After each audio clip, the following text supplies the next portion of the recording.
अस्सलाम वालेकुम फ्रेंड्स, कैसे हैं आप सब? I am sure all are fine. This is Mubashar Iqbal Chauhan, advocate high court.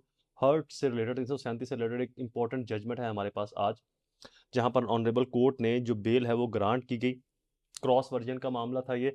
इस्तगासा ने पर्चे में मुखालफ फ्रीकैन को पहुंचने वाली जो जरबात चोटें हैं वो छुपाई। अय्या हुआ कि पर्चा मुकम्मल सच्चाई पर मबनी नहीं था। इस जजमेंट से एक प्रिंसिपल ये भी स्टैब्लिश हुआ कि जब भी आपने एफआईआर या इस्तगासा करवाना है, आपने मुकम्मल हकायक के साथ पर्चे के अंदर तमाम चीज़ों को जिक्र कर पर्चे में तमाम चीज़ों का जिक्र करना है, चाहे वो आपके फेवर में है या आपके अगेंस्ट है। अगर आप बात को छुपाएंगे तो आगे जाकर आपके अगेंस्ट ज़रूर पेश होगी।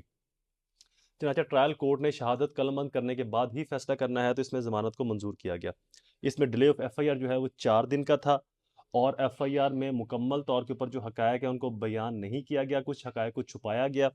इस वजह से चूंकि एफआईआर सच पर मबनी नहीं थी, तो सिर्फ इस एक फैक्ट की वजह से मुलजमान को बेल मिल गई।